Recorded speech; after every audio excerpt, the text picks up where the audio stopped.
ಪ್ರೀತಿಯ ವಿದ್ಯಾರ್ಥಿಗಳೇ, ಎಲ್ಲರಿಗೂ ಸ್ವಾಗತ. In this session, you are going to learn about farm accounting.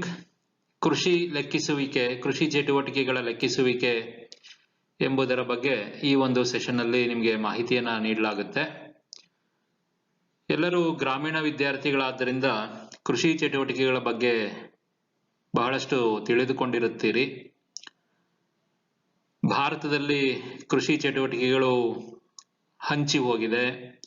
ಇನ್ನು ಕಾರ್ಪೊರೇಟ್ ಕಲ್ಚರು ಕೃಷಿ ಚಟುವಟಿಕೆಗಳಿಗೆ ಮೆಜಾರಿಟಿ ಅನ್ನೋ ರೀತಿಯಲ್ಲಿ ಕಂಪನಿ ಫಾರ್ಮ್ ಆಫ್ ಆರ್ಗನೈಸೇಷನ್ಸ್ ರೀತಿಯಲ್ಲಿ ಇದು ಕೃಷಿ ಚಟುವಟಿಕೆಗಳಲ್ಲಿ ಕಂಪನಿಗಳು ತೊಡಗಿಸಿಕೊಂಡಿಲ್ಲ. ಬೀಜೋತ್ಪಾದನೆ ಇಂಥ ಕಾರ್ಯಗಳಲ್ಲಿ ಕೆಲವೊಂದು ಕಂಪನಿಗಳು ತಮ್ಮನ್ನು ತಾವು ತೊಡಗಿಸ್ಕೊಂಡು ರೈತರ ಸೇವೆಯನ್ನ ಮಾಡ್ತಿದ್ದಾವೆ.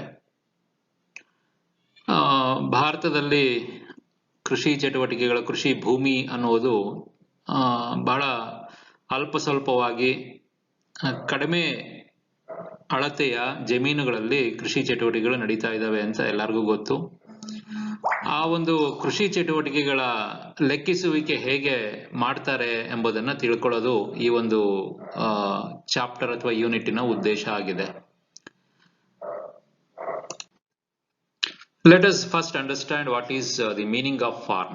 A farm is an area of land and also includes water, together with appropriate buildings where crops are grown or animals are reared for commercial purpose. ವಾಣಿಜ್ಯಾತ್ಮಕ ಉದ್ದೇಶಗಳಿಗೋಸ್ಕರ ಬೆಳೆಗಳನ್ನ ಬೆಳೆಯುವ ಅಥವಾ ಪ್ರಾಣಿಗಳನ್ನ ಸಾಕುವ, ಪಶುಗಳನ್ನ ಸಾಕುವ ಒಂದು ಭೂಭಾಗ. ಆ ಭೂಭಾಗ ಮತ್ತೆ ನೀರು ಸೇರಿಕೊಂಡು ನಾವು ಕೃಷಿ ಅಂತ ಹೇಳಿ ಕರಿತೀವಿ ಅಂತ ಇಲ್ಲಿ ಹೇಳ್ತಾರೆ. ಟುಗೆದರ್ ವಿತ್ ಅಪ್ರಾಪ್ರಿಯೇಟ್ ಬಿಲ್ಡಿಂಗ್ಸ್ ಅಂತ ಹೇಳ್ತಿದ್ದಾರೆ. ಟುಗೆದರ್ ವಿತ್ ಅಪ್ರಾಪ್ರಿಯೇಟ್ ಬಿಲ್ಡಿಂಗ್ಸ್ ಅಂದ್ರೆ ಈಗ ಅನಿಮಲ್ ಹಸ್ಬೆಂಡ್ರಿಗೋಸ್ಕರ ಶೆಡ್ಗಳನ್ನ ಕಟ್ಟಬೇಕಾಗತ್ತೆ. ರೈತ ಬೆಳೆದಿರುವಂತಹ ಬೆಳೆಗಳನ್ನ ಕೂಡಿಡೋದಕ್ಕೆ ಗೋಡೌನ್ಗಳನ್ನ ಕಟ್ಕೋಬೇಕಾಗತ್ತೆ. ರೈತ ವಿಶ್ರಾಂತಿ ತಗೊಳ್ಳೋದಕ್ಕೋಸ್ಕರ ಒಂದು ಸಣ್ಣದಾಗಿ ಒಂದು ಮನೆಯನ್ನ ಕಟ್ಕೋಬೇಕಾಗತ್ತೆ. ಅಥವಾ ರೈತರ ಬೆಳೆಗಳನ್ನ ಸಾಕುವುದಕ್ಕೋಸ್ಕರ ನೀರಾವರಿ ಪಂಪ್ ಸೆಟ್ಗಳನ್ನ ಕಟ್ಕೊಳ್ಳೋದಕ್ಕೋಸ್ಕರ ಒಂದು ಸಣ್ಣ ರೂಮ್ಗಳನ್ನ ಕಟ್ಕೋಬೇಕು. ಈ ತರದ ಎಲ್ಲ ಬಿಲ್ಡಿಂಗ್ಗಳನ್ನ ಫಾರ್ಮ್ ಲ್ಯಾಂಡ್ ಅಲ್ಲಿ ಇದ್ರೆ ಅದನ್ನು ಸಹ ಕೃಷಿ ಚಟುವಟಿಕೆಯಲ್ಲಿ ಅಥವಾ ಕೃಷಿಯಲ್ಲಿ ಸೇರಿಸಲಾಗುತ್ತೆ. Therefore, a farm is an area of land or water together with appropriate buildings where crops are grown or animals are reared for commercial purpose. ಬೆಳೆಗಳನ್ನ ಮಾರಾಟ ಮಾಡಿ ಅವುಗಳಿಂದ ಲಾಭವನ್ನ ಗಳಿಸೋದಕ್ಕೋಸ್ಕರ ಫಾರ್ಮಿಂಗ್ ಆಕ್ಟಿವಿಟಿಯನ್ನ ಮಾಡ್ತಿರುವಂತ ಒಂದು ಭೂಭಾಗ ಅಥವಾ ನೀರಿನ ಭಾಗವನ್ನ ಕೃಷಿ ಚಟುವಟಿಕೆಗಳ ಭಾಗ ಅಂತೇಳಿ ಕರಿತೀವಿ. ಹಾಗಿದ್ರೆ ಫಾರ್ಮಿಂಗ್ ಆಕ್ಟಿವಿಟೀಸ್ ಅಂದ್ರೆ ಏನು? Farming activities May include it is inclusive meaning here. It includes agriculture, horticulture, animal husbandry, poultry farming, pisciculture, dairy, sericulture, nurseries, rearing of fruits and flowers, etc. etc.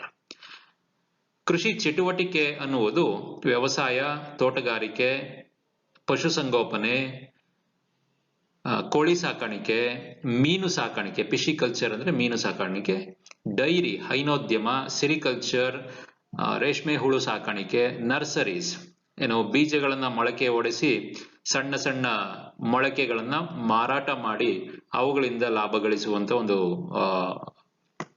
ವ್ಯವಸ್ಥೆ, ಅದನ್ನ ನರ್ಸರಿ ಅಂತ ಹೇಳ್ತೀವಿ. And rearing of fruits and flowers, ಹಣ್ಣು ಮತ್ತೆ ಹೂಗಳನ್ನ ಬೆಳೆಯುವಂತಹ ಚಟುವಟಿಕೆಯನ್ನ farming activity ಅಂತ ಹೇಳಿ ಕರಿತೀವಿ. ಫಾರ್ಮಿಂಗ್ ಆಕ್ಟಿವಿಟಿ ಅನ್ನೋ ಮೀನಿಂಗು ಬಹಳ ಪ್ರಾಮುಖ್ಯತೆಯನ್ನ ಪಡೆಯುತ್ತೆ. ಯಾಕಂದ್ರೆ ಅಗ್ರಿಕಲ್ಚರ್ ಈ ಎಲ್ಲ ಚಟುವಟಿಕೆಗಳಲ್ಲಿ ರೈತ ಅಥವಾ ಈ ಒಂದು ಚಟುವಟಿಕೆಯನ್ನ ಮಾಡುವಂತಹ ವ್ಯಕ್ತಿ ಆ ಉದ್ದೇಶಗಳನ್ನ ಇಟ್ಟುಕೊಂಡೇ ಚಟುವಟಿಕೆಗಳನ್ನ ಮಾಡಿದೆ. ಅಂದ್ರೆ ಬೀಜಗಳನ್ನ ಬಿತ್ತನೆ ಮಾಡುವುದು, ಅದಕ್ಕಿಂತ ಮುಂಚೆ ಭೂಮಿಯನ್ನ ಹದ ಮಾಡಿಕೊಳ್ಳುವುದು, ಅಥವಾ ಪಿಶಿಕಲ್ಚರ್ ಅಲ್ಲಿ ನೀರನ್ನ ಆ ಒಂದು ಪೂರಕವಾದಂತ ವಾತಾವರಣ ಸೃಷ್ಟಿ ಮಾಡಿಕೊಳ್ಳುವುದು, ಬಿತ್ತನೆ ಮಾಡುವಂಥದ್ದು, ಬಿತ್ತನೆ ಮಾಡಿದ ನಂತರ ಅವು ಮೊಳಕೆ ಒಡೆಯುವಂತೆ ನೋಡಿಕೊಳ್ಳುವುದು, ನೀರನ್ನ ಹರಿಸುವುದು, ಕಳೆ ಈ ತರದ ಅನಗತ್ಯ ಗಿಡಗಳನ್ನ ಕೀಳುವುದು, ನಂತರ ಕೊಯ್ಲಿಗೆ ಬಂದಂತಹ ಸಂದರ್ಭದಲ್ಲಿ ಸರಿಯಾದ ಕ್ರಮದಲ್ಲಿ ಅವುಗಳನ್ನ ಕೊಯ್ಲು ಮಾಡಿ ಮಾರುಕಟ್ಟೆಗೆ ಪೂರಕವಾಗುವಂತೆ ಅವುಗಳನ್ನ ಸಿದ್ಧತೆ ಮಾಡುವಂಥದ್ದು, ರಾಸಾಯನಿಕಗಳನ್ನು ಸಿಂಪಡಿಸುವಂಥದ್ದು, ಹಕ್ಕಿ ಪಕ್ಷಿಗಳಿಂದ ಬೆಳೆಯನ್ನ ರಕ್ಷಣೆ ಮಾಡುವಂಥದ್ದು, ನಂತರ ಏನು ಏನು ನ್ಯಾಚುರಲ್ ಕೆಲಾಮಿಟೀಸ್ ಅಂತ ಏನ್ ಕರಿತೀವಿ, ಫ್ಲಡ್ಸ್ ಅಂಡ್ ಡ್ರಾಟ್, ಇವುಗಳಿಂದ ರಕ್ಷಣೆ ಮಾಡುವುದು, ಇವುಗಳನ್ನೆಲ್ಲ ಕೆಲಸಗಳನ್ನ ರೈತ ತನ್ನ ಏನು ಕೃಷಿ ಚಟುವಟಿಕೆಗಳಲ್ಲಿ ಅಳವಡಿಸಿಕೊಂಡಿರ್ತಾನೆ. ಈ ಎಲ್ಲ ಚಟುವಟಿಕೆಗಳನ್ನು ಒಳಗೊಂಡಿರುವಂತಹ ಚಟುವಟಿಕೆ ಏನು ಕೃಷಿ ಕಾರ್ಯಗಳನ್ನ ಫಾರ್ಮಿಂಗ್ ಆಕ್ಟಿವಿಟೀಸ್ ಅಂತ ಹೇಳ್ತೀವಿ. ಕೆಲವೊಂದು ಕಡೆ ಏನು ಉದ್ದೇಶಪೂರ್ವಕವಲ್ಲದ ಗಿಡಗಳು ತಾನಾಗಿ ಬೆಳ್ಕೊಳ್ತವೆ. ಫಾರ್ ಎಕ್ಸಾಂಪಲ್ ಬಿದಿರು ವಾಣಿಜ್ಯಾತ್ಮಕ ಉದ್ದೇಶದಿಂದ ಬೆಳೆದರೆ ಅದು ಅಗ್ರಿಕಲ್ಚರಲ್ ಆಕ್ಟಿವಿಟಿ ಬರುತ್ತೆ. ವಾಣಿಜ್ಯಾತ್ಮಕ ಉದ್ದೇಶ ಇಲ್ಲದೇನೆ ತನ್ನಿಂದ ತಾನೇ ಬಿದಿರು ಬೆಳ್ಕೊಂಡ್ರೆ ಅಲ್ಲಿ ರೈತನ ಯಾವುದೇ ರೀತಿಯ ಹಸ್ತಕ್ಷೇಪ ಇರುವುದಿಲ್ಲ. ಅಂಥದ್ದನ್ನ ನಾವು ಅಗ್ರಿಕಲ್ಚರಲ್ ಆಕ್ಟಿವಿಟಿಯಲ್ಲಿ ಸೇರಿಸಿಕೊಳ್ಳಕ್ಕೆ ಬರೋದಿಲ್ಲ ಅಂತ ಹೇಳ್ತಾರೆ. Next is farm accounting. Farm accounting, ಕೃಷಿ ಲೆಕ್ಕಿಸುವಿಕೆ ಅಂದ್ರೆ ಏನು? Farm accounting refers to accounting for farming activities. It is the application of accounting principles and techniques to farming. Simple meaning ನಮ್ಗೆಲ್ಲ ಸಿಂಪಲ್ ಅನ್ಸುತ್ತೆ, ಬಟ್ ಈ ಒಂದು ಅಕೌಂಟಿಂಗ್ ಮಾಡಬೇಕಾದ್ರೆ ಬಹಳ ಶ್ರಮ ಪಡಬೇಕಾಗತ್ತೆ. ಯಾಕಂದ್ರೆ ನಮ್ಮಲ್ಲಿ ಕೃಷಿ ಚಟುವಟಿಕೆಗಳು ಇನ್ನೂ ಅಷ್ಟಾಗಿ ಏನು ಫಾರ್ಮಲೈಸ್ಡ್ ಕೃಷಿ ಚಟುವಟಿಕೆಗಳಲ್ಲ, ಅಧಿಕೃತತೆಯನ್ನ ಪಡ್ಕೊಂಡಿಲ್ಲ. ಎಲ್ಲರೂ ಏನು ಅಪ್ಪನಾಕಿದ ಆಲದ ಮರ ಅಂತ ಹೇಳಿ ಬೇರೆ ಬೇರೆ ರೀತಿಯ ಏನು ಲೆಕ್ಕಿಸುವಿಕೆಗಳನ್ನ ಅಳವಡಿಸ್ಕೊಂಡಿರ್ತಾರೆ. ಫಾರ್ಮರ್ಸ್, ರೈತರು ಅವ್ರದೇ ಅಂತ ರೀತಿಯಲ್ಲಿ ಲೆಕ್ಕಗಳನ್ನ ಇಟ್ಕೊಂಡಿರ್ತಾರೆ. ಸಾಮಾನ್ಯವಾಗಿ ಸಿಂಗಲ್ ಎಂಟ್ರಿ ಸಿಸ್ಟಮ್ ಅಲ್ಲಿ ಅಥವಾ ಏನು ಕ್ಯಾಶ್ ಬಂತು ಅಥವಾ ಕ್ಯಾಶ್ ಖರ್ಚು ಮಾಡಿದ್ರು, ಹಣ ಏನು ಖರ್ಚು ಮಾಡಿದ್ರು, ವಿನಿಯೋಗಿಸಿದ್ರು, ಬೀಜ ಅಥವಾ ಭೂಮಿ ಅಥವಾ ಏನು ಕೂಲಿ ಕೊಡೋದಿಕ್ಕೆ, ರಾಸಾಯನಿಕಗಳನ್ನು ಸಿಂಪಡಣೆ ಮಾಡೋದಿಕ್ಕೆ, ಇಂಥದನ್ನೆಲ್ಲ ಒಂದ್ ಕಡೆ ಬರ್ದಿಟ್ಕೋಬಹುದು. ಆ ಒಂದು ಬೆಳೆ ಬಂದ ನಂತರ ಅಥವಾ ಏನು ಪಶುಸಂಗೋಪನೆ ಅಥವಾ ಇತರೆ ಚಟುವಟಿಕೆಗಳಲ್ಲಿ ಉತ್ಪಾದನೆ ಬಂದ ನಂತರ ಮಾರಾಟ ಮಾಡಿದ್ಮೇಲೆ ಎಷ್ಟು ಬಂತು ಆದಾಯ ಅನ್ನೋದನ್ನು ಒಂದ್ ಕಡೆ ಬರ್ದಿಟ್ಕೋಬಹುದು. ಅವೆರಡನ್ನು ಕಂಪೇರ್ ಮಾಡಿ ಲಾಭ ಎಷ್ಟಾಯ್ತು, ನಷ್ಟ ಎಷ್ಟಾಯ್ತು ಅನ್ನೋದನ್ನೇ ಮಾಡ್ತಿದ್ದಾರೆ ಇಲ್ಲಿವರೆಗೂ. ಅದನ್ನ ಫಾರ್ಮಲ್ ಆಗಿ double entry system of accounting ಅನ್ನ ಅಳವಡಿಸ್ಕೊಂಡು ಒಂದು ಏನು ಶೇಪ್, ಒಂದು ಫಾರ್ಮಲ್ ಅಕೌಂಟಿಂಗ್ ಪ್ರೋಸೆಸ್ ಅನ್ನ, ಪ್ರೊಸೀಜರ್ ಅನ್ನ ಅಡಾಪ್ಟ್ ಮಾಡ್ಕೊಳ್ಳುವಂತಹ ಮಟ್ಟಕ್ಕೆ ಇನ್ನೂ ಹೋಗಿಲ್ಲ. ಆದ್ರೂ ಸಹ ನಮ್ಗಿಲ್ಲಿ ಸಬ್ಜೆಕ್ಟ್ ಇರೋದ್ರಿಂದ farm accounting refers to accounting for farming activities. ಕೃಷಿ ಚಟುವಟಿಕೆಗಳ ಲೆಕ್ಕಿಸುವಿಕೆಯನ್ನ ನಾವು ಕೃಷಿ ಲೆಕ್ಕಿಸುವಿಕೆ ಅಥವಾ ಕೃಷಿ ಲೆಕ್ಕಶಾಸ್ತ್ರ ಅಂತ ಹೇಳಿ ಕರಿಬಹುದು.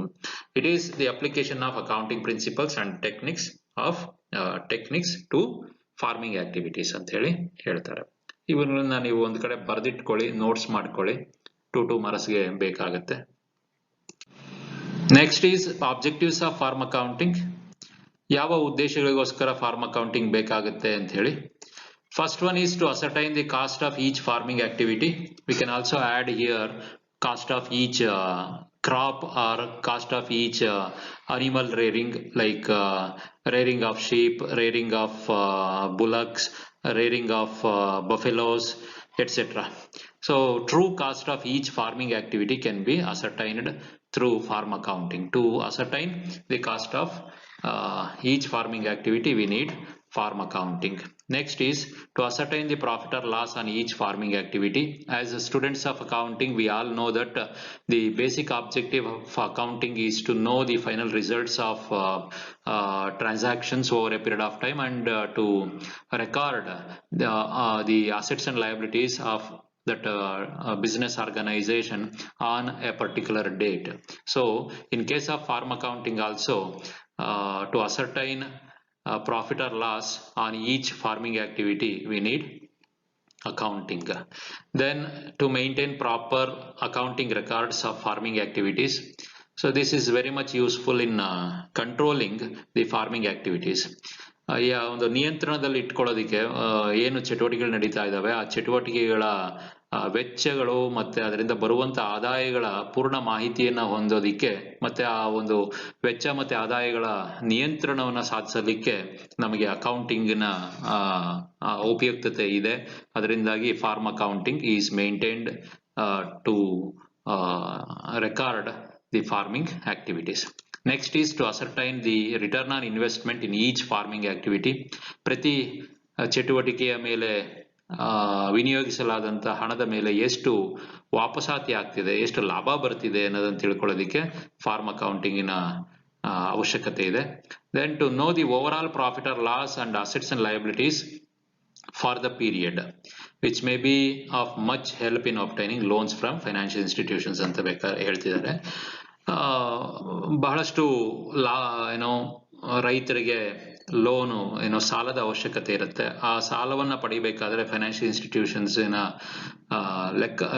ಇನ್ಸ್ಟಿಟ್ಯೂಷನ್ಸ್ ಹಿಂದಿನ ಲೆಕ್ಕಗಳನ್ನ ಕೇಳುತ್ತೆ, ಎಷ್ಟು ಆದಾಯ ಇದೆ ಹೇಗೆ ಅಂತೇಳಿ. ಅದನ್ನ ಸರಿಯಾದ ರೀತಿಯಲ್ಲಿ ಫೈನಾನ್ಷಿಯಲ್ ಇನ್ಸ್ಟಿಟ್ಯೂಷನ್ಸ್ಗೆ ಪ್ರೆಸೆಂಟ್ ಮಾಡೋದಕ್ಕೆ ನಮಗೆ ಲೆಕ್ಕಗಳ ಅವಶ್ಯಕತೆ ಇರುತ್ತೆ. ಅದರಿಂದಾಗಿ ಹಿಂದಿನ ಲಾಭ ನಷ್ಟಗಳು ಮತ್ತೆ ಆ ಒಂದು ವ್ಯಕ್ತಿಗೆ ಅಥವಾ ರೈತನಿಗೆ ಇರುವಂತ ಆಸ್ತಿ ಪಾಸ್ತಿಗಳ ವಿವರಗಳನ್ನ ಸಲ್ಲಿಕೆ ಮಾಡಬೇಕಾಗುತ್ತೆ. ಅವುಗಳನ್ನ ನಾವು ಅಕೌಂಟಿಂಗ್ ರೂಪದಲ್ಲೇ ಕೊಡಬೇಕಾಗತ್ತೆ. ಆ ಒಂದು ಕಾರಣದಿಂದ ಫಾರ್ಮ್ ಅಕೌಂಟಿಂಗ್ ಬಹಳ ಪ್ರಾಮುಖ್ಯತೆಯನ್ನ ಪಡ್ಕೊಳ್ಳುತ್ತೆ. Next is to have a better control of farming activities. ಇದಾಗಲೇ ಹೇಳಿದಾಗೆ ಚಟುವಟಿಕೆಗಳ ಮೇಲೆ ನಿಯಂತ್ರಣವನ್ನು ಸಾಧಿಸಲು ಸಹ ಫಾರ್ಮ್ ಅಕೌಂಟಿಂಗ್ ಬಹಳಷ್ಟು ಉಪಯುಕ್ತತೆಯನ್ನ ಪ್ರಾಮುಖ್ಯತೆಯನ್ನ ಪಡೆಯುತ್ತೆ. So that corrective actions can be taken and more emphasis can be given to those activities which are more return. ಯಾವ ಚಟುವಟಿಕೆಗಳು ನಮಗೆ ಲಾಭದಾಯಕವಾಗಿವೆ, ಯಾವ ಚಟುವಟಿಕೆಗಳು ನಷ್ಟ ಕೊಡ್ತಿದ್ದಾವೆ, ಯಾವ ಚಟುವಟಿಕೆಗಳನ್ನ ಯಾವ ಕಾಲದಲ್ಲಿ ನಾವು ಕೃಷಿಗೆ ಅಳವಡಿಸಿಕೊಂಡರೆ ನಮಗೆ ಲಾಭ ಆಗುತ್ತೆ, ಇವುಗಳನ್ನೆಲ್ಲ ಮಾಪನ ಮಾಡೋದಿಕ್ಕೆ, ನಮಗೆ ನಿಯಂತ್ರಿಸಿಕೊಳ್ಳೋದಿಕ್ಕೆ ಆ ಒಂದು ಚಟುವಟಿಕೆಗಳ ಒಂದು ವಿವರಗಳು ಬೇಕಾಗುತ್ತೆ. ಆ ವಿವರಗಳನ್ನ ಫಾರ್ಮ್ ಅಕೌಂಟಿಂಗ್ ನಮಗೆ ರೈತರಿಗೆ ಕಲ್ಪಿಸ್ಕೊಡುತ್ತೆ. So next is features or characteristics of farm accounting. ಇವು ಕೃಷಿ ಚಟುವಟಿಕೆಗಳ ಅಥವಾ ಕೃಷಿ ಲೆಕ್ಕಿಸುವಿಕೆಯ ಗುಣಲಕ್ಷಣಗಳು ನಮ್ಮ ಮಾಮೂಲಿ ವ್ಯಾವಹಾರಿಕ ಚಟುವಟಿಕೆಗಳ ಗುಣಲಕ್ಷಣಗಳಿಗಿಂತ ಭಿನ್ನವಾಗಿರುತ್ತೆ. ಯಾಕಂದ್ರೆ ಈ ಕೆಳಕಂಡ ಅಂಶಗಳು ನಿಮ್ಗೆ ಅವುಗಳನ್ನ ಹೇಳ್ತಾ ಹೋಗುತ್ತವೆ. Agriculture in India is unorganized and majority of farmers own land in small portion. Further, majority of them are illiterates of accounting knowledge and its process. Therefore, farm accounting is not well developed and not widely practiced as a requirement in India. ಭಾರತದಲ್ಲಿ ಒಂದು agriculture ವ್ಯವಸಾಯ ಅಥವಾ ಕೃಷಿ ಚಟುವಟಿಕೆ ಅನ್ನೋದು ಇನ್ನು ಸಾಂಘಿಕವಾಗಿ ಆಗ್ತಿಲ್ಲ. ಬಹಳಷ್ಟು ರೈತಾಪಿ ವರ್ಗ ಸಣ್ಣ ಸಣ್ಣ ಜಮೀನುಗಳನ್ನ ಹೊಂದಿದ್ದಾರೆ. ಮತ್ತೆ ದೊಡ್ಡ ಕಾರ್ಪೊರೇಟ್ ಕಂಪನಿಗಳು ಅಂತ ಏನ್ ಹೇಳ್ತೀವಿ, ಅವುಗಳು ರೈತಿಕೆಯಲ್ಲಿ ತೊಡಗಿಸಿಕೊಂಡಿರೋದು ಬಹಳ ವಿರಳ. And most of the farmers are illiterates of accounting knowledge. ಅಜ್ಞಾನಿಗಳು ಅಂತ ಹೇಳ್ತಿಲ್ಲ, ಅಕ್ಷರ ಜ್ಞಾನವೇ ಇಲ್ಲ ಅಂತ ಹೇಳ್ತಿಲ್ಲ, ಆದ್ರೆ ಅವರಿಗೆ ಈ ಒಂದು ಲೆಕ್ಕಿಸುವಿಕೆಯ ಜ್ಞಾನ ಮತ್ತೆ ಲೆಕ್ಕಿಸುವಿಕೆಯ ಪ್ರಕ್ರಿಯೆ ಏನಿದೆ ಅವುಗಳ ಬಗ್ಗೆ ಮಾಹಿತಿ ಇರೋದಿಲ್ಲ. ಡಬಲ್ ಎಂಟ್ರಿ ಸಿಸ್ಟಮ್ ಅದರಲ್ಲೂ ಮುಖ್ಯವಾಗಿ ಡಬಲ್ ಎಂಟ್ರಿ ಸಿಸ್ಟಮಿನ ಮಾಹಿತಿ ಅವ್ರಿಗೆ ಇರೋದಿಲ್ಲ. ಅದರಿಂದಾಗಿ ಭಾರತದಲ್ಲಿ ಕೃಷಿ ಲೆಕ್ಕಿಸುವಿಕೆ ಅನ್ನೋದು ಅಷ್ಟಾಗಿ ಚಲಾವಣೆಯಲ್ಲಿ ಇಲ್ಲ ಅನ್ನೋದು ಒಂದು ಮುಖ್ಯವಾದಂತಹ ಅಂಶವಾಗುತ್ತೆ, ಫಾರ್ಮ್ ಅಕೌಂಟಿಂಗಿನ ಮುಖ್ಯ ಅಂಶವಾಗುತ್ತೆ. Usually the financial transactions relating to farming activities are recorded informally on payments and receipts basis. That is, we may say that it is under single entry system. Corporate entities may prepare farm accounting on double entry system. ಸಾಮಾನ್ಯವಾಗಿ ಆಗಲೇ ಹೇಳಿದಾಗೆ farming activities ಕೃಷಿ ಚಟುವಟಿಕೆಗಳು payment and receipt basis ಮೇಲೆ record ಮಾಡ್ಕೊಂಡಿರ್ತಾರೆ. ಯಾವುದೋ ಒಂದು ಪುಸ್ತಕದಲ್ಲಿ ಬರ್ಕೊಂಡಿರ್ತಾರೆ ರೈತಾಪಿ ಜನಗಳು. ನಿಮ್ಗೆಲ್ಲ ಗೊತ್ತಿರುತ್ತೆ ನಾವ್ ಎಷ್ಟು ಖರ್ಚು ಮಾಡ್ತಿದೀವಿ, ಬಿತ್ತನೆಗೆ ಎಷ್ಟು ಖರ್ಚು ಮಾಡಿದ್ವಿ, ಉಳುಮೆಗೆ ಎಷ್ಟು ಖರ್ಚು ಮಾಡಿದ್ವಿ, ಕೂಲಿಗೆ ಎಷ್ಟು ಖರ್ಚು ಮಾಡಿದ್ವಿ, ಕಳೆ ಕೀಳಿಸುವಂತ ಪ್ರಕ್ರಿಯೆಗೆ ಎಷ್ಟು ಖರ್ಚು ಮಾಡಿದ್ವಿ, ಅಥವಾ ರಾಸಾಯನಿಕಗಳನ್ನು ಸಿಂಪಡಿಸೋದಕ್ಕೆ ಎಷ್ಟು ಖರ್ಚಾಯ್ತು, ಬೆಳೆ ಬಂದ ನಂತರ ಅದರ ಕೊಯ್ಲಿಗೆ ಎಷ್ಟು ಖರ್ಚಾಯ್ತು, ಅದನ್ನ ಹದ ಮಾಡ್ಕೊಳ್ಳೋದಿಕ್ಕೆ ಅಂದ್ರೆ ವಿಂಗಡಿಸ್ಕೊಳ್ಳೋದಿಕ್ಕೆ ಎಷ್ಟು ಖರ್ಚಾಯ್ತು, ಮಾರುಕಟ್ಟೆಗೆ ತಗೊಂಡು ಹೋಗೋದಕ್ಕೆ ಟ್ರಾನ್ಸ್ಪೋರ್ಟೇಷನ್ ಖರ್ಚು ಎಷ್ಟಾಯ್ತು, ಕಮಿಷನ್ಗಳೇನಾರು ಕೊಟ್ಟಿದ್ರೆ ವ್ಯಾಪಾರ ಮಾಡೋದಕ್ಕೆ ಅದಕ್ಕೆ ಎಷ್ಟು ಖರ್ಚಾಯ್ತು, ಈ ತರ ಲೆಕ್ಕಾಚಾರಗಳನ್ನ ಒಂದ್ ಕಡೆ ಬರೆದಿಟ್ಕೊಳ್ಳಾಗುತ್ತೆ. ಮತ್ತೆ ಅವುಗಳನ್ನ ಮಾರಾಟದಿಂದ ಬಂದಂತ ಲಾಭ ಆದಾಯ ಏನಿದೆ, ಮಾರಾಟದಿಂದ ಬಂದಂತ ಮಾರಾಟದ ಬೆಲೆ ಏನಿದೆ ಅವುಗಳನ್ನ ಕಂಪೇರ್ ಮಾಡಿ ನನಗೆ ಇಷ್ಟು ಲಾಭ ಆಯ್ತು ಅಷ್ಟು ಲಾಭ ಆಯ್ತು ಅಂತ ಹೇಳ್ಕೊಳ್ತಾರೆ. ಈ ಒಂದು ಪ್ರಕ್ರಿಯೆ ಸಾಮಾನ್ಯವಾಗಿ ನಾವೆಲ್ಲ ತಿಳ್ಕೊಂಡಿರೋ ಹಾಗೆ ಸಿಂಗಲ್ ಎಂಟ್ರಿ ಸಿಸ್ಟಮ್ ಒಂದು ಕ್ಯಾಶ್ ಬುಕ್ ತರ ಮೇಂಟೈನ್ ಮಾಡ್ಕೊಂಡ್ರೆ, ಅಥವಾ ಕಾಲಮ್ನಾರ್ ಕ್ಯಾಶ್ ಬುಕ್ ಅಂತ ಏನ್ ಕರಿತೀವಿ ನೀವು PUC ಓದ್ದಾಗೆ, ಆ ರೀತಿ ಒಂದು ಕ್ಯಾಶ್ ಬುಕ್ ಇಟ್ಕೊಂಡ್ರೆ ಸಾಕು, ಅಕೌಂಟಿಂಗ್ ಮುಗಿದೋಗುತ್ತೆ ಈಗಿನ ಒಂದು ವ್ಯವಸ್ಥೆಯಲ್ಲಿ. But corporate entities which are into agricultural activities may prepare farm accounting and double entry system. ಕೆಲವು ಕಾರ್ಪೊರೇಟ್ ಎಂಟಿಟೀಸ್ ಏನಿದಾವೆ ಅವುಗಳು ಅಗ್ರಿಕಲ್ಚರಲ್ ಪರ್ಪಸ್ಗೋಸ್ಕರನೇ ತಮ್ಮನ್ನು ತೊಡಗಿಸ್ಕೊಂಡಿದ್ರೆ ಅಂತವು ಬೇಕಿದ್ರೆ ಡಬಲ್ ಎಂಟ್ರಿ ಸಿಸ್ಟಮ್ ಅಲ್ಲಿ ಅಕೌಂಟಿಂಗ್ ಅನ್ನ ಫಾರ್ಮ್ ಅಕೌಂಟಿಂಗ್ ಅನ್ನ ಮಾಡ್ತಿರಬಹುದು. Since different types of economic activities are managed in the farm, costs are incurred jointly. Therefore, such joint costs have to be apportioned on some reasonable basis to each such farming activity. ಇದು ಇನ್ನೊಂದು ವಿಶೇಷ ಗುಣ farm accounting ಅಲ್ಲಿ. ಸಾಮಾನ್ಯವಾಗಿ ಒಂದು ಭೂಭಾಗದಲ್ಲಿ ಹಲವಾರು ರೀತಿಯ ಬೆಳೆಗಳನ್ನ ಅಥವಾ ಹಲವಾರು ರೀತಿಯ ಚಟುವಟಿಕೆಗಳನ್ನ, ಭೂಭಾಗದಲ್ಲಿ ನಿಮಗೆ ಕ್ಯಾಟಲ್ ರೇರಿಂಗು ಆಗ್ತಿರುತ್ತೆ, ಪಶುಸಂಗೋಪನೆನೂ ಆಗ್ತಿರುತ್ತೆ, ಡೈರಿನೂ ಆಗ್ತಿರುತ್ತೆ, ಕೆಲವು ಸಂದರ್ಭದಲ್ಲಿ ಫಿಶಿಕಲ್ಚರ್ ಮೀನು ಸಾಕಾಣಿಕೆ ಇಟ್ಕೊಂಡಿರ್ಬೋದು. ಅದೇ ಭೂಭಾಗದಲ್ಲಿ ಹೂವುಗಳನ್ನ ಬೆಳಿತಿರ್ಬೋದು, ಹಣ್ಣುಗಳನ್ನ ಬೆಳಿತಿರ್ಬೋದು, ಕೆಲವು ಭೂಭಾಗಕ್ಕೆ ಕೆಲವು ಬೆಳೆಗಳನ್ನ ಇಟ್ಟಿರ್ಬೋದು, ಡಿಫ್ರೆಂಟ್ ಬೆಳೆಗಳನ್ನ ಇಟ್ಟಿರ್ಬೋದು. ಆದ್ರೂ ಸಹ ಕೆಲವೊಂದು ಖರ್ಚುಗಳು ಸಾಮಾನ್ಯಕ್ಕೆ ಒಂದೇ ರೀತಿಯ ಎಲೆಕ್ಟ್ರಿಸಿಟಿ ಇರ್ಬೋದು, ನೀರಿರ್ಬೋದು, ಈ ತರದ ಆ ಭೂಭಾಗಕ್ಕೆ ಒಂದೇ ರೀತಿಯಲ್ಲಿ ಸೇವೆಯನ್ನು ಒದಗಿಸ್ತಿರ್ತವೆ. ಇಂಥ ಕಾಸ್ಟ್ಸ್ ಗಳನ್ನ ನಾವು ಕಾಮನ್ ಕಾಸ್ಟ್ಸ್ ಅಥವಾ ಜಾಯಿಂಟ್ ಕಾಸ್ಟ್ಸ್ ಅಂತ ಹೇಳಿ ಕರಿತೀವಿ. ಇವುಗಳನ್ನ ನಾವು ಆಯಾಯ ಬೆಳೆಗೆ ಅಕೌಂಟಿಂಗ್ ಮಾಡುವಾಗ ಸೆಪರೇಟ್ ಮಾಡ್ಕೋಬೇಕಾಗುತ್ತೆ. Joint cost have to be apportioned on some reasonable basis to each such farming activity. ಒಂದು ಬೇಸಿಸ್ ಅನ್ನ ಇಟ್ಕೊಂಡು, ಆಧಾರವನ್ನ ಇಟ್ಟುಕೊಂಡು ಇವುಗಳ ಒಂದು ಜಾಯಿಂಟ್ ಕಾಸ್ಟ್ ಅಂತ ಏನ್ ಕರಿತೀವಿ ಅವುಗಳನ್ನ ಹಂಚಿಕೆ ಮಾಡ್ಕೋಬೇಕಾಗುತ್ತೆ. ಆಗ ನಮ್ಗೆ ನಿಜವಾದ ವೆಚ್ಚಗಳು ಎಷ್ಟಾಗಿದೆ ಅಂತ ಹೇಳಿ ಕಂಡಿಡ್ಕೊಳ್ಳೋದಕ್ಕೆ ಸಾಧ್ಯ ಆಗುತ್ತೆ. ಇದೊಂದು ವಿಶೇಷವಾದಂತ ಇನ್ನೊಂದು ಗುಣ. Next is valuation of farm inventory is difficult. Stock ಅನ್ನ ವ್ಯಾಲ್ಯೂಯೇಷನ್ ಮಾಡೋದು ಕಷ್ಟ. ಯಾಕಂದ್ರೆ ಸಾಮಾನ್ಯವಾಗಿ ಸ್ಟ್ಯಾಂಡಿಂಗ್ ಕ್ರಾಪ್ಸ್ ಇರುತ್ತೆ, ಬೆಳೆ ಇನ್ನೂ ಕೈಗೆ ಬಂದಿರಲ್ಲ, ವರ್ಕ್ ಇನ್ ಪ್ರೋಸೆಸ್ ಅಂತ ಏನ್ ಕರಿತೀವಿ ಆ ತರದ ರೀತಿಯಲ್ಲಿ ಬೆಳೆ ಇನ್ನೂ ಕೈಗೆ ಬಂದಿರಲ್ಲ. ಬಟ್ ಅವುಗಳಿಗೆ ಖರ್ಚಾಗಿರೋದನ್ನ ಆಧಾರವಾಗಿ ಇಟ್ಕೊಂಡು ಬೇಕಾದ್ರೆ ಅದನ್ನ ನಾವು ಅಳತೆ ಮಾಡ್ಕೋಬಹುದು. ಗ್ರೋಯಿಂಗ್ ಕ್ಯಾಟ್ಲ್, ನಮ್ಮದೇ ಆದಂತಹ ಮನೆಯಲ್ಲೇನೆ ಹುಟ್ಟಿರುವಂತಹ ಕ್ಯಾಟ್ಲ್, ದನ ಕರುಗಳು ಏನಿರ್ತವೆ ಅವುಗಳ ಒಂದು ಬೆಲೆಯನ್ನ ಫಿಕ್ಸ್ ಮಾಡಿ ಅವುಗಳನ್ನ ಕೊನೆಯ ದಿವಸ ಅಥವಾ ಕ್ಲೋಸಿಂಗ್ ಸ್ಟಾಕ್ ಅಥವಾ ಓಪನಿಂಗ್ ಸ್ಟಾಕ್ ಅಂತ ಏನ್ ತಗೊಳ್ತೀವಿ ಅದರ ಬೆಲೆ ಕಟ್ಟುವುದು ಬಹಳ ಕಷ್ಟಕರವಾದಂತಹ ವಿಚಾರವಾಗುತ್ತೆ in farm accounting. And due to fluctuating market prices of farm produce ಅಂತಾನು ಹೇಳ್ತಿದ್ದಾರೆ. ಮಾರುಕಟ್ಟೆ ಬೆಲೆಗಳು ಏರಿಳಿತಗಳಾಗ್ತಿರುತ್ತೆ. ಆವಾಗ ಮಾರುಕಟ್ಟೆ ಬೆಲೆಯ ಆಧಾರದ ಮೇಲಾದರೂ ಅವುಗಳನ್ನ ಅಳತೆ ಮಾಡೋಣ. ಕ್ಲೋಸಿಂಗ್ ಸ್ಟಾಕ್ ಅಥವಾ ಓಪನಿಂಗ್ ಸ್ಟಾಕ್ ಅಂದ್ರೆ ಆ ಬೆಲೆಗಳು, ಮಾರುಕಟ್ಟೆ ಬೆಲೆಗಳು ಸಹ ವ್ಯವಸಾಯದ ಬೆಳೆಗಳ ಮಾರುಕಟ್ಟೆ ಬೆಲೆಗಳು ಸಹ ಏರುಪೇರು ಆಗ್ತಿರುತ್ತೆ. ಸ್ವಲ್ಪ ಕಷ್ಟಕರವಾಗುತ್ತೆ inventory valuation. Next is, it is a normal practice that output of one farming activity becomes the input of another farming activity. ಇದೆಲ್ಲ ಗೊತ್ತಿರುತ್ತೆ ನಿಮಗೆ. ಒಂದು ಫಾರ್ಮಿಂಗ್ ಆಕ್ಟಿವಿಟಿಯ ಔಟ್ಪುಟ್ ಇನ್ನೊಂದು ಫಾರ್ಮಿಂಗ್ ಆಕ್ಟಿವಿಟಿಯ ಇನ್ಪುಟ್ ಆಗುವಂತಹ ಬಹಳಷ್ಟು ನಿದರ್ಶನಗಳು ನಮ್ಮ ಮುಂದೆ ಇದಾವೆ. ಬೆಳೆ ಬೆಳಿತೀವಿ, ಹುಲ್ಲು ಬೆಳ್ಕೋತೀವಿ, ಅದು ದನಕರುಗಳಿಗೆ ಮೇವಾಗಿ ಬಳಸ್ಕೊಳ್ತೀವಿ. ಆತರ ಒಂದು ಫಾರ್ಮಿಂಗ್ ಆಕ್ಟಿವಿಟಿ, ಬಿತ್ತನೆ ಬೀಜಗಳನ್ನ ಎತ್ತಿಟ್ಕೋತೀವಿ, ಅವುಗಳನ್ನ ಮತ್ತೆ ಮುಂದಿನ ಬಿತ್ತನೆ ಕಾಲಕ್ಕೆ ಅವುಗಳನ್ನ ಮತ್ತೆ ಬಳಸ್ಕೋತೀವಿ. ಅಥವಾ ನಮ್ಮಲ್ಲೇ ಹುಟ್ಟಿ ಬೆಳೆದಿರುವಂತಹ ಎತ್ತುಗಳನ್ನ ಸಾಮಾನ್ಯಕ್ಕೆ ಬಳಸೋ ಹಾಗಿದ್ರೆ ಎತ್ತುಗಳನ್ನ ಕೃಷಿ ಚಟುವಟಿಕೆಗೆ ಬಳಸ್ತಿರ್ತೀವಿ. ಸೊ ಈ ತರ ಒಂದು ಕೃಷಿ ಚಟುವಟಿಕೆಯ ಉತ್ಪಾದಕತೆ ಇನ್ನೊಂದು ಕೃಷಿ ಚಟುವಟಿಕೆಗೆ ಮೂಲವಾಗಿ ಮಾರ್ಪಡುವಂತದ್ದು ಇರುತ್ತೆ. ಈ ಒಂದು output of one farming activity becoming input of another farming activity, ಈ ಒಂದು ಚಟುವಟಿಕೆಗೆ ಅಕೌಂಟಿಂಗ್ ಮಾಡೋದು ಬಹಳ ಕ್ಲಿಷ್ಟಕರವಾಗುತ್ತೆ. ಇದು ಇನ್ನೊಂದು ವಿಶೇಷ ಗುಣ ಲಕ್ಷಣ farming ಆಕ್ಟಿವಿಟಿಯ. Next, the farmer and his family may provide the labor and the value of such labor must be accounted for to find out true cost of produce.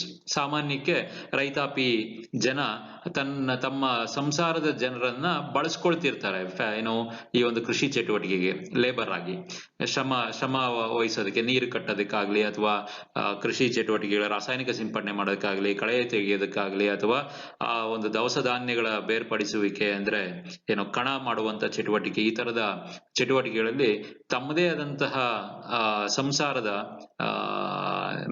ಏನು ವ್ಯಕ್ತಿಗಳನ್ನ ಸದಸ್ಯರನ್ನ ಬಳಸ್ಕೊಳ್ತಿರ್ತದೆ. ಅವ್ರಿಗೆ ಯಾವುದೇ ರೀತಿಯ ವೇಜಸ್ ಅನ್ನ ಕೊಡೋದಿಲ್ಲ, ಕೂಲಿ ಅಂತೇಳಿ ಕೊಡೋದಿಲ್ಲ. ಆದ್ರೂ ಸಹ ನಮಗೆ ಆ ಒಂದು ಉತ್ಪನ್ನಗಳ ವೆಚ್ಚ, ಟ್ರೂ ಕಾಸ್ಟ್ ಅಂತ ಏನ್ ಕರಿತೀವಿ, ಆ ಟ್ರೂ ಕಾಸ್ಟ್ ಅನ್ನ ಕಂಡುಹಿಡಿಯುವಾಗ ಈ ತರದ ಬಳಕೆ ಏನೋ ಸಂಸಾರದ ಸದಸ್ಯರ ಶ್ರಮದ ಬಳಕೆಯ ವೆಚ್ಚವನ್ನು ಸಹ ಸೇರಿಸಿ ನಾವು ಕಾಸ್ಟ್ ಆಫ್ ಪ್ರೊಡ್ಯೂಸ್ ಅನ್ನ ಕಂಡುಹಿಡ್ಕೋಬೇಕಾಗತ್ತೆ. ಇದು ಮತ್ತೊಂದು ಕ್ಲಿಷ್ಟಕರವಾದಂತಹ ವಿಶೇಷವಾದಂತಹ ಗುಣ ಫಾರ್ಮ್ ಅಕೌಂಟಿಂಗ್ ಅಲ್ಲಿ. Next, sometimes the agriculture produce itself is paid as wages to farm labourers. ಏನು ಕೂಲಿಗೆ ಅಂತ ಬಂದಂತ ಜನಕ್ಕೆ ನಾವೇನ್ ಬೆಳಿತಿದೀವಿ ಆ ಬೆಳೆಯನ್ನೇ ಕೂಲಿ ಅಂತ ಹೇಳಿ ಕೊಡುವಂತ ಸಂದರ್ಭಗಳು ಬಹಳಷ್ಟು ಇರ್ತವೆ. ಅವಾಗ್ಲೂ ಅಷ್ಟೇ ಕೂಲಿ ಎಷ್ಟು ಕೊಟ್ವಿ, ಆ ಬೆಳೆಯ ಬೆಲೆ ಎಷ್ಟು, ಕೊಟ್ಟಂತಹ ಬೆಳೆಯ ಬೆಲೆ ಎಷ್ಟು ಅಂತ ಹೇಳಿ ಲೆಕ್ಕಾಚಾರ ಮಾಡಿಕೊಂಡು ಕೂಲಿ ಎಷ್ಟು ಕೊಟ್ಟಿದೀವಿ ಅಂತ ಹೇಳಿ ಬೇಕಾಗತ್ತೆ. ಯಾಕಂದ್ರೆ ಕೂಲಿ ಕೊಟ್ಟಿದ್ದು ಕಾಸ್ಟ್ ಆಫ್ ಪ್ರೊಡ್ಯೂಸ್ಗೆ ಸೇರಿಸಬೇಕಾಗತ್ತೆ.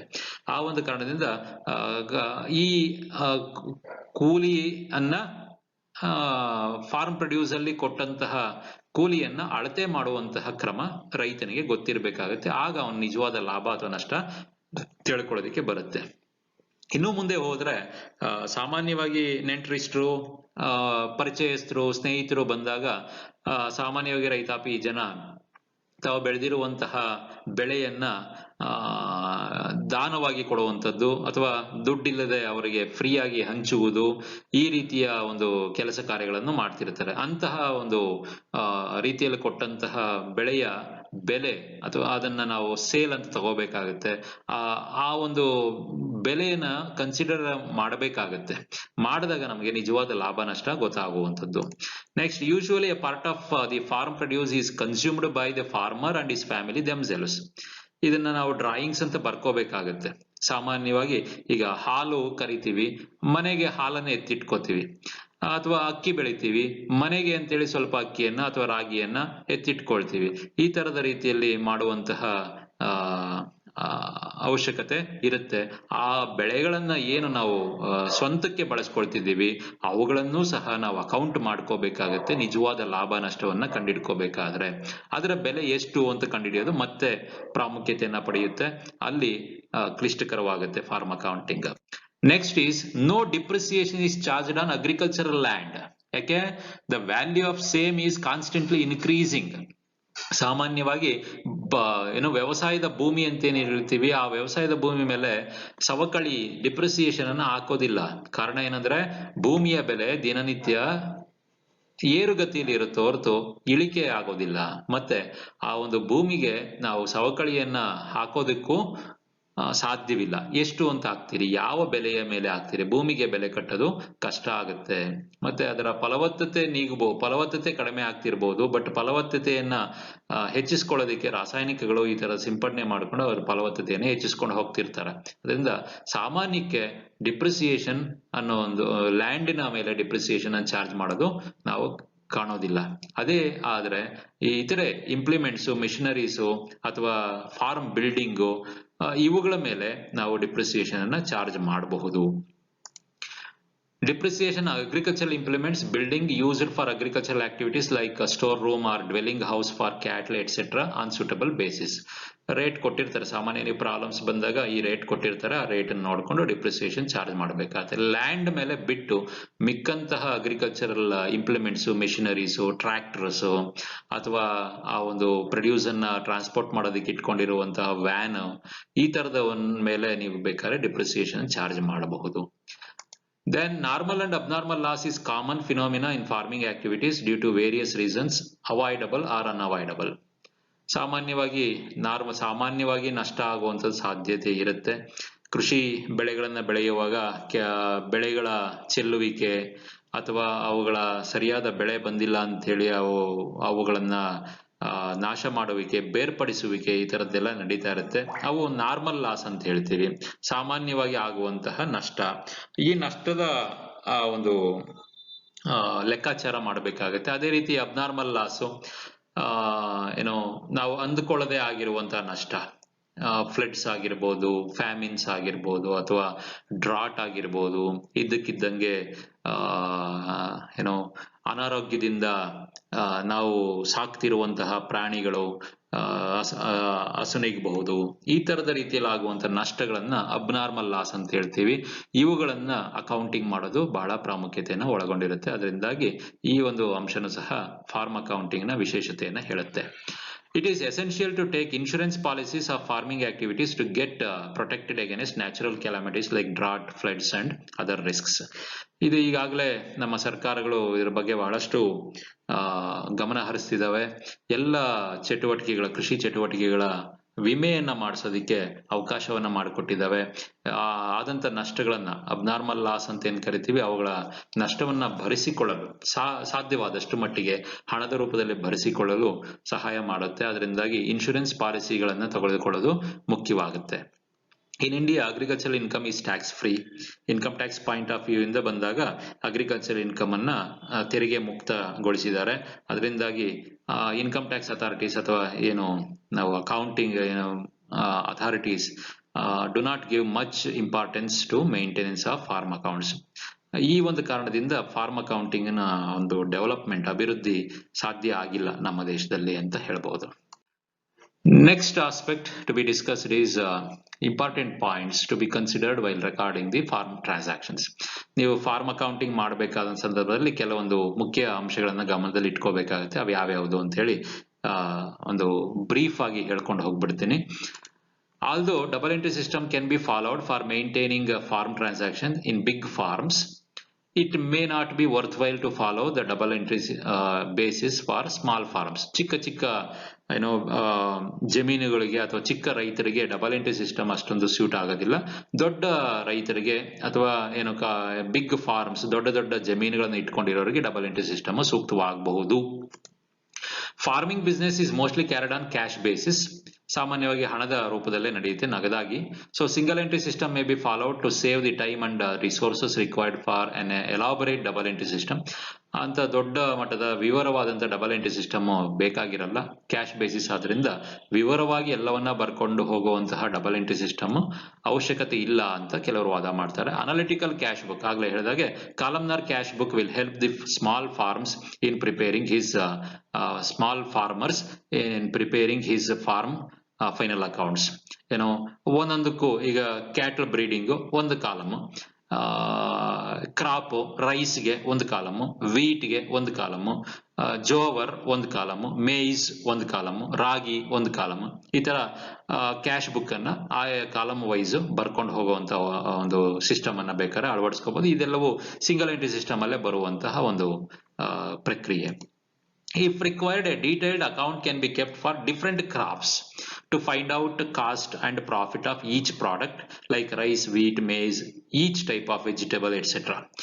ಬೇಕಿದ್ರೆ, ಅವಶ್ಯಕತೆ ಇದ್ರೆ ಪ್ರತಿ ಬೆಳೆಯ ಅಕೌಂಟು, ಬೆಳೆಯಿಂದ ಆಗುವಂತ ಲಾಭ ನಷ್ಟಗಳನ್ನ ಕಂಡುಹಿಡ್ಕೋಬೇಕು ಅಂದ್ರೆ ಪ್ರತಿ ಬೆಳೆಯ ಕಾಸ್ಟ್ ಅನ್ನ ಅಥವಾ ಅಕೌಂಟ್ ಅನ್ನ ಮೇಂಟೈನ್ ಮಾಡ್ಕೋಬಹುದು. ಆ ಒಂದು account, for example rice account, rice ಬೆಳೆಯ ಅಂದ್ರೆ ಭತ್ತದ ಪ್ಯಾಡಿ ಬೆಳೆಯ ಅಕೌಂಟ್ ಅನ್ನ ಪ್ರಿಪೇರ್ ಮಾಡಬಹುದು. ಆ ಪ್ಯಾಡಿಗೆ ಖರ್ಚಾದಂತಹ ಎಲ್ಲ ಚಟುವಟಿಕೆಗಳ ಖರ್ಚುಗಳನ್ನ ಅದಕ್ಕೆ ಆ ಅಕೌಂಟ್ಗೆ ಡೆಬಿಟ್ ಮಾಡಬಹುದು ವಿತ್ ಓಪನಿಂಗ್ ಸ್ಟಾಕ್ ಏನಾದ್ರು ಇದ್ರೆ. ದೆನ್ ಪ್ಯಾಡಿಯಿಂದ, ಮಾರಾಟದಿಂದ ಬಂದಂತಹ ಸೇಲ್ ವ್ಯಾಲ್ಯೂ ಅನ್ನ ಅಕೌಂಟ್ಗೆ ಕ್ರೆಡಿಟ್ ಮಾಡಬಹುದು. ಕ್ಲೋಸಿಂಗ್ ಸ್ಟಾಕ್ ಏನಾದ್ರು ಇದ್ರೆ ಅದನ್ನ ಮೆನ್ಷನ್ ಮಾಡಬಹುದು. ಆಸ್ ಯೂಶುವಲ್ ನೀವೇನ್ ಟ್ರೇಡಿಂಗ್ ಅಕೌಂಟ್ ಮಾಡ್ತಿದ್ರಿ ಆ ರೀತಿಯಾಗಿ ಒಂದು ಕ್ರಾಪ್ ಅಕೌಂಟ್ ಅನ್ನ ಮಾಡಬಹುದು. ಫಿಶ್ ರೇರಿಂಗ್ ಅಕೌಂಟ್ ಬೇಕಾದ್ರೆ ಮಾಡಬಹುದು, ವೀಟ್ ಅಕೌಂಟ್ ಮಾಡಬಹುದು, ಫ್ಲವರ್ಸ್ ಬ್ರೀಡಿಂಗ್ ಅಕೌಂಟ್ ಮಾಡಬಹುದು ಈ ತರ. ಅಥವಾ ಕ್ಯಾಟ್ಲ್ ಅಕೌಂಟ್ ಮಾಡಬಹುದು, ಹಸುಗಳ ಸಾಕಾಣಿಕೆ ಒಂದು ಅಕೌಂಟು, ಏನೋ ಕುರಿಗಳ ಸಾಕಾಣಿಕೆ ಒಂದು ಅಕೌಂಟು, ಮೇಕೆಗಳ ಸಾಕಾಣಿಕೆ ಒಂದು ಅಕೌಂಟು. ಇನ್ ಪೌಲ್ಟ್ರಿ ಫಾರ್ಮಿಂಗ್, ಓಲ್ ಪೌಲ್ಟ್ರಿ ಫಾರ್ಮಿಂಗಿನ ಒಂದು ಅಕೌಂಟು. ಅಥವಾ ಡಿಫ್ರೆಂಟ್ ಪೀರಿಯಡ್ಸ್ ಅಲ್ಲಿ ನೀವು ಚಿಕನ್ಸ್ ಅನ್ನ ತಂದು ರೇರಿಂಗ್ ಮಾಡ್ತಿದ್ದೀರಿ ಅಂತಂದ್ರೆ ಆಗ ಡಿಫ್ರೆಂಟ್ ಏನೋ ಪೀರಿಯಡಿನ ಪೌಲ್ಟ್ರಿ ಅಕೌಂಟ್ ಅನ್ನ ಬೇಕಾದ್ರೆ ಪ್ರಿಪೇರ್ ಮಾಡಬಹುದು. Each crop account should be debited with the opening stock and expenses incurred on it and that account is to be credited with the sale profits and closing stock of such product to know the profit or loss. ಇದಾಗಲೇ ಹೇಳಿದ್ದೀನಿ. For rearing livestock, accounts can be maintained for each type of livestock like bullocks, cows, buffaloes, sheep, fish, etc. ಪ್ರತಿ ಪ್ರಾಣಿ, live stock ಅಂದ್ರೆ ಜೀವಂತವಾಗಿರುವಂತಹ ದಾಸ್ತಾನು, ಜೀವಂತ ದಾಸ್ತಾನು ಅಂತ ಹೇಳಿ ಬರುತ್ತೆ. ಅವುಗಳಲ್ಲಿ ಪ್ರಾಣಿಗಳು ಸೇರ್ಕೊಳ್ತವೆ. ಕುದುರೆ, ಕತ್ತೆ ಸಾಕಾಣಿಕೆ ಅಥವಾ ಪಾರಿವಾಳ, ಇತ್ತೀಚೆಗೆ ಇದೊಂದು ಫ್ಯಾಷನ್ ಆಗಿದೆ, ಪಾರಿವಾಳ ಸಾಕಾಣಿಕೆ ಅಥವಾ ವಿವಿಧ ರೀತಿಯ ಪಕ್ಷಿಗಳ ಸಾಕಾಣಿಕೆ, ಅವುಗಳನ್ನ ಮಾರಾಟ ಮಾಡೋದಕ್ಕೋಸ್ಕರ ಪಕ್ಷಿಗಳನ್ನು ಸಾಕ್ತಿದ್ದಾರೆ. ಆಮೆಗಳನ್ನ ಸಾಕುವುದು, ನಂತರ ಈ ಮೀನು ಸಾಕಣೆ, ಮನೆಗಳಲ್ಲಿ ಮೀನು ಸಾಕುವುದು, ಮಾರಾಟಕ್ಕೆ ಮೀನು ಮಾಂಸಕ್ಕೋಸ್ಕರ ಮೀನು ಸಾಕುವುದು ಒಂದು ರೀತಿ ಆದ್ರೆ, ಮನೆಗಳ ಶೃಂಗಾರಕ್ಕೋಸ್ಕರ ಮನೆಗಳಲ್ಲಿ ಶೃಂಗಾರವರ್ಧಕವಾಗಿ ಅಕ್ವೇರಿಯಂಗಳನ್ನು ಇಟ್ಕೊಳ್ಳೋದಕ್ಕೋಸ್ಕರ ಮೀನುಗಳನ್ನು ಸಾಕಾಣಿಕೆ ಮಾಡಲಾಗುತ್ತೆ. ಇವುಗಳ ಒಂದು ಪ್ರತಿ ಅಕೌಂಟ್ ಅನ್ನ, ಪ್ರತಿ ಪ್ರಾಣಿಯ ಅಕೌಂಟ್ ಅನ್ನ ಬೇಕಾದ್ರೆ ಪ್ರಿಪೇರ್ ಮಾಡ್ಕೋಬಹುದು. The opening stock and cost of purchase of each livestock is debited to particular livestock account, and sale proceeds of the livestock and other products therefrom and closing stock are credited to the account so that profit or loss of such activity can be found out. However, in small farms having different types of activities, account for each type of crop or livestock or activity is avoided for eliminating the trouble of allocation of common costs. ಆಗ್ಲೇ ಹೇಳಿದಾಗೆ joint costs ಅಂತ ಇರ್ತವೆ. ನೀರು ಪ್ರತಿ ಬೆಳೆಗೂ ಭೂಭಾಗದಲ್ಲಿ ಬೆಳೆದಿರುವಂತ ಪ್ರತಿ ಬೆಳೆಗೂ ಹೋಗ್ತಿರುತ್ತೆ. ಅವುಗಳನ್ನ ನಾವು ಈ ಬೆಳೆಗೆ ಇಂತಿಷ್ಟು ವೆಚ್ಚವಾಯಿತು, ಈ ಬೆಳೆಗೆ ಇಂತಿಷ್ಟು ವೆಚ್ಚವಾಯಿತು ಅಂತ ಹೇಳಿ ವಿಂಗಡಿಸೋದು ಬಹಳ ಕಷ್ಟವಾಗುತ್ತೆ. ಕೂಲಿಗೆ ಬಂದಂತಹ ಜನ ಹಲವಾರು ಭೂಮಿಗಳಲ್ಲಿ ಕೆಲಸ ಮಾಡಿರ್ಬೋದು, ಒಟ್ಟಾರೆ ಕೂಲಿಯನ್ನ ಕೊಟ್ಟಿರ್ತೀವಿ. ಭೂಭಾಗಕ್ಕೆ ಅಥವಾ ಬೆಳೆ ಬೆಳೆದಿರುವಂತಹ ಒಂದೇ ಒಂದು ಬೆಳೆಗೆ ಇಷ್ಟು ಖರ್ಚಾಯ್ತು ಕೂಲಿ, ರಾಸಾಯನಿಕ ಇಷ್ಟು ಖರ್ಚಾಯ್ತು ಅಂತ ಹೇಳಿ ಲೆಕ್ಕಾಚಾರ ಮಾಡೋದು, ಅವುಗಳನ್ನ ಸೆಪರೇಟ್ ಮಾಡುವುದು ಬಹಳ ಕಷ್ಟವಾಗುತ್ತೆ. ಅದರಿಂದಾಗಿ ಸಾಮಾನ್ಯಕ್ಕೆ ಸಣ್ಣ ರೈತರು ಏನ್ ಮಾಡ್ತಾರೆ, ಎಲ್ಲ ಚಟುವಟಿಕೆಗಳು, ಎಲ್ಲ ಕೃಷಿ ಚಟುವಟಿಕೆಗಳನ್ನ ಸೇರಿಸಿ ಒಂದೇ ಒಂದು ಫಾರ್ಮ್ ಅಕೌಂಟ್ ಅಂತ ಹೇಳಿ ಮಾಡುವಂತಹ ಅವಕಾಶವು ಅಥವಾ ಸಂದರ್ಭವು ಬರುತ್ತೆ. In small farms normally the one farm account is prepared for all farming activities to know the results. Otherwise, a separate crop account representing all types of transactions relating to all the crops, a separate dairy account representing all types of transactions relating to livestock, a separate poultry account representing all types of transactions relating to poultry farming, etc. may be prepared for having control on such activities. ಇಲ್ಲ ಅಂತಂದ್ರೆ ಒಟ್ಟಾರೆ ಒಂದೇ form account prepare ಮಾಡೋಕ್ಕಿಂತ ಬದಲಾಗಿ ಕ್ರಾಪ್ಸ್ಗೆ ಒಂದು account, ಎಲ್ಲ ಬೆಳೆಗಳಿಗೂ ಸೇರಿಸಿ ಒಂದು ಅಕೌಂಟ್, ಹೈನುಗಾರಿಕೆಗೆ ಒಂದು ಅಕೌಂಟ್ ಅಥವಾ ಒಂದು ಕ್ಯಾಟಲ್ ಅಕೌಂಟ್ ಅಂತ ಬೇಕಾದ್ರೆ ಮಾಡ್ಕೋಬಹುದು. ಡೈರಿ ಅಕೌಂಟ್ ಅಂತ ಮಾಡ್ತಾರೆ ಹೈನುಗಾರಿಕೆ ಸಂಬಂಧಪಟ್ಟಂತೆ, ಅಥವಾ ಪೌಲ್ಟ್ರಿ ಅಕೌಂಟ್, ಪೌಲ್ಟ್ರಿ ಫಾರ್ಮಿಂಗ್ ಅಲ್ಲಿ ಎಲ್ಲ ಬರ್ಡ್ಸ್, ಕೋಳಿ ಅಷ್ಟೇ ಅಲ್ಲ, ಇತರೆ ಪಕ್ಷಿಗಳ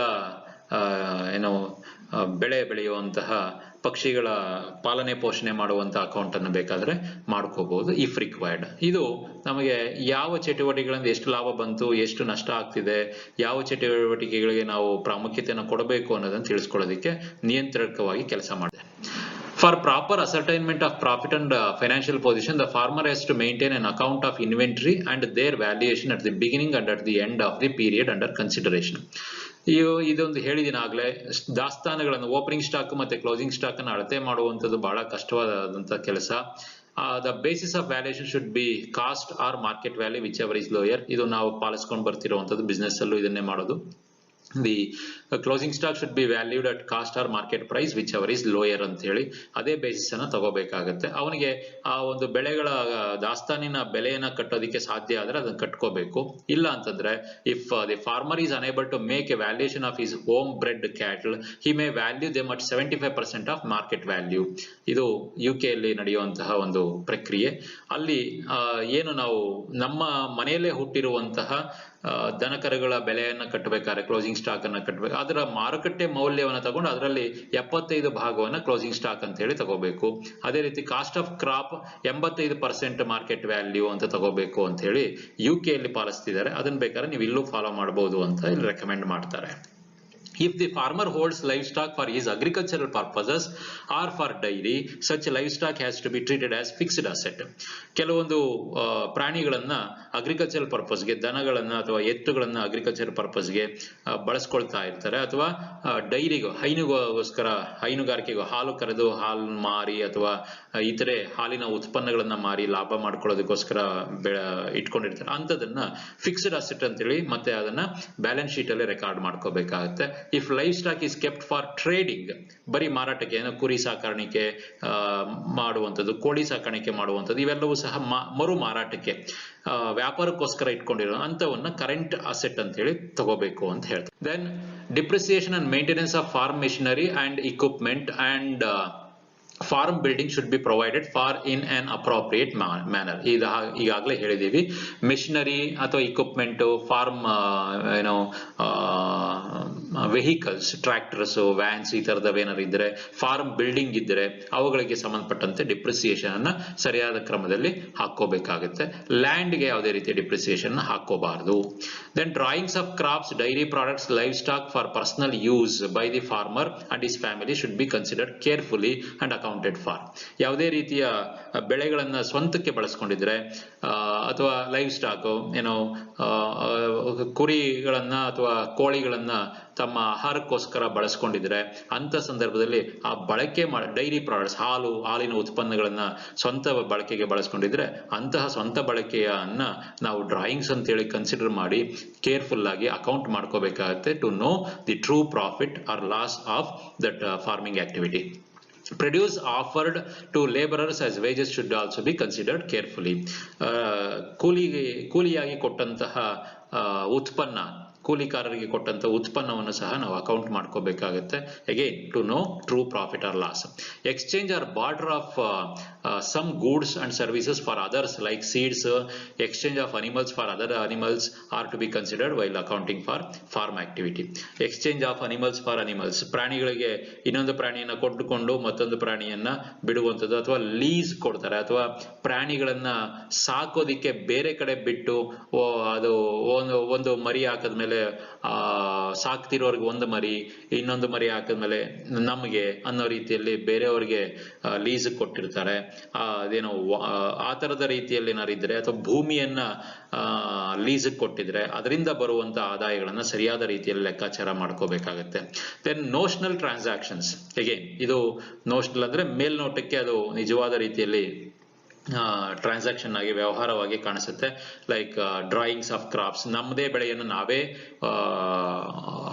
ಬಳಸಿಕೊಳ್ಳುವುದು, ಅಥವಾ ನಮ್ಮ ಭೂಮಿಯ ಮೇಲೆ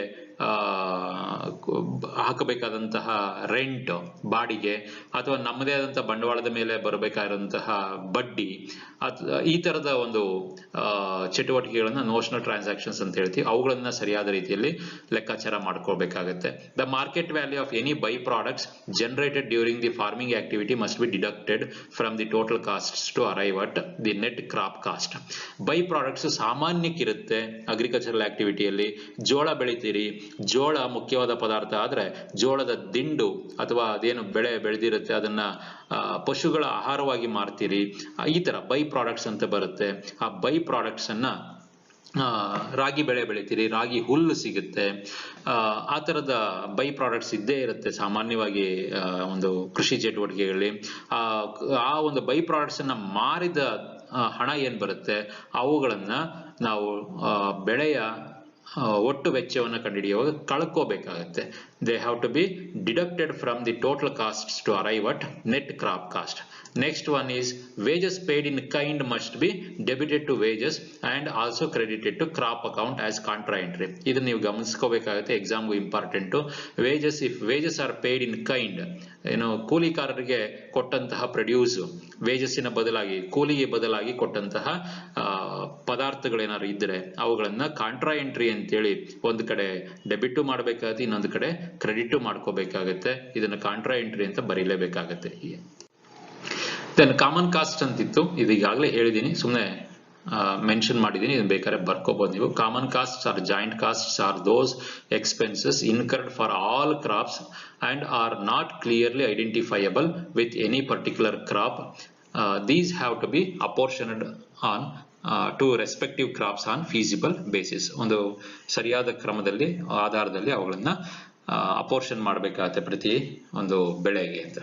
ಇವಲ್ಲದೆ ಕೆಲವೊಂದು ಚಟುವಟಿಕೆಗಳಲ್ಲಿ ಆಗುವಂತಹ ಇನ್ಕಮ್ಸ್ ಎಕ್ಸ್ಪೆನ್ಸಸ್ ಅನ್ನ ಮೆನ್ಷನ್ ಮಾಡ್ತೀನಿ ಇಲ್ಲಿ. In poultry farming, sale of eggs, sale of chicken, sale of hen, sale of poultry excrements as manure, ಗೊಬ್ಬರವಾಗಿ ಮಾರಾಟ ಮಾಡುವಂತಹ ಪೌಲ್ಟ್ರಿ ಫಾರ್ಮಿಂಗ್ ಅಲ್ಲಿ ಉಳಿಕೆ ಅದರ ಗೊಬ್ಬರವಾಗಿ ಮಾರಾಟ ಮಾಡಿದಂತ ಬಂದಂತಹ ಲಾಭವನ್ನ ಪೌಲ್ಟ್ರಿ ಫಾರ್ಮಿಂಗ್ ಅಲ್ಲಿ ನಾವು ಇನ್ಕಮ್ ಅಂತ ಹೇಳಿ ತಗೋಬೇಕಾಗತ್ತೆ.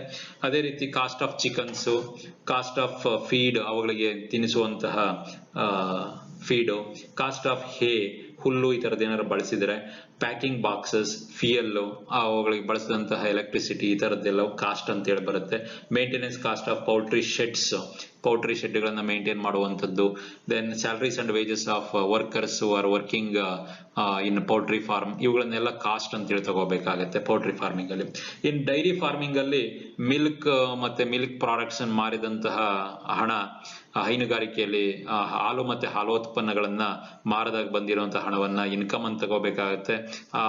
ಹೈನೋತ್ಪನ್ನದಲ್ಲಿ ಬಳಸಲಾಗುವಂತಹ ದನಕರುಗಳ ಬೆಲೆಗಳನ್ನ ನಾವು ಬೆಲೆಗಳು ಅನ್ನೋದಕ್ಕಿಂತ ಅವುಗಳಿಗೆ ಮಾಡ್ತಿರುವಂತ ಖರ್ಚುಗಳನ್ನ, ಯಾಕಂದ್ರೆ ಹೈನೋದ್ಯಮಕ್ಕೆ ಇಟ್ಕೊಂಡಿರುವಂತಹ ಕ್ಯಾಟಲ್ಸ್ ನಮಗೆ ಫಿಕ್ಸ್ಡ್ ಅಸೆಟ್ಸ್ ಆಗುತ್ತೆ, ಅವುಗಳನ್ನ ಸಾಕೋದಿಕ್ಕೆ ಆಗ್ತಿರುವಂತ ಖರ್ಚು, ಹುಲ್ಲು, ಅವುಗಳಿಗೆ ಬೇಕಿರುವಂತಹ ಹಿಂಡಿ, ಬೂಸ, ಈ ತರದ ರೀತಿಯ ಆಹಾರ ಪದಾರ್ಥಗಳಿಗೆ ಏನ್ ಖರ್ಚು ಮಾಡ್ತಿದ್ದೀವಿ, ಅವುಗಳನ್ನ ಮೇಂಟೈನ್ ಮಾಡೋದಿಕ್ಕೆ, ಆರೋಗ್ಯವನ್ನ ಮೇಂಟೈನ್ ಮಾಡೋದಿಕ್ಕೆ ಏನ್ ನಾವು ಖರ್ಚು ಮಾಡ್ತಿದೀವಿ, ಇವುಗಳನ್ನೆಲ್ಲ ಖರ್ಚು ಅಂತ ಹೇಳಿ ತಗೋಬೇಕಾಗತ್ತೆ. ಶೆಡ್ಡಿನ ಖರ್ಚನ್ನ ಹಾಕೋಬೇಕಾಗತ್ತೆ, ಇವೆಲ್ಲವೂ ಬರುತ್ತೆ. ಇದರಲ್ಲಿ ಒಂದು ಕ್ಯಾಟ್ಲ್ ಡಂಗ್ ಅಂತ ಏನ್ ಕರಿತೀವಿ, ಸಗಣಿ ಅಥವಾ ಗಂಜಲ, ಇವುಗಳನ್ನ ಮಾರಿ ಬಂದಂತಹ ದುಡ್ಡನ್ನು ಸಹ ಕಳ್ಕೋಬೇಕಾಗುತ್ತೆ ಕಾಸ್ಟ್ ಅಲ್ಲಿ ಅಂತ ಹೇಳಿ. Then in case of pisciculture, sale of fish, ಈ ತರದವನ್ನ ಇನ್ಕಮ್ ಅಂತ ತಗೋಬೇಕಾಗತ್ತೆ. ಕಾಸ್ಟ್ ಬಂದು cost of spawn like seeds, ಚಿಕ್ಕ ಚಿಕ್ಕ ಮೀನ್ ಮರಿಗಳನ್ನು ತಂದು ಹಾಕೋಬೇಕಾಗುತ್ತೆ, ಅವುಗಳ ಖರ್ಚು. ಕಾಸ್ಟ್ ಆಫ್ ವಾಟರ್, ನೀರಿನ ಖರ್ಚು. ಫಿಶ್ ಫೀಡ್, ಮೀನಿಗೆ ಬೇಕಾದಂತಹ ಆಹಾರ ಪದಾರ್ಥಗಳ ಖರ್ಚು. Maintenance of water thanks. Fish catching expenses, ಮೀನು ಹಿಡಿಯೋದಕ್ಕೆ ಬಳಸುವಂತಹ ಬಲೆ ಅಥವಾ ಅವುಗಳನ್ನ ಹಿಡಿಯೋದಿಕ್ಕೆ ಬಳಸಲಾಗದಂತಹ ಕೂಲಿ ಕಾರ್ಮಿಕರಿಗೆ ಕೊಟ್ಟಂತಹ ಕೂಲಿ, ಇವುಗಳನ್ನೆಲ್ಲ ಖರ್ಚು ಅಂತ ಹೇಳಬೇಕಾಗತ್ತೆ. ಸ್ಯಾಲರೀಸ್ ಅಂಡ್ ವೇಜಸ್ ಪೇಡ್, ಈ ತರದವು ಸಾಮಾನ್ಯವಾಗಿ ಖರ್ಚುಗಳಾಗಿ ಅಥವಾ ಇನ್ಕಮ್ಗಳಾಗಿ ನಾವು ಫಾರ್ಮ್ ಅಕೌಂಟಿಂಗ್ ಅಲ್ಲಿ ಕನ್ಸಿಡರ್ ಮಾಡಬೇಕಾಗತ್ತೆ. ಇವಿಷ್ಟು basic theoretical aspects relating to farm accounting. ಮುಂದಿನ ತರಗತಿಗಳಲ್ಲಿ ಇವುಗಳಿಗೆ ಸಂಬಂಧಪಟ್ಟಂತ ಲೆಕ್ಕಗಳನ್ನ ಹೇಳ್ಕೊಡ್ಲಾಗುತ್ತೆ. Thank you.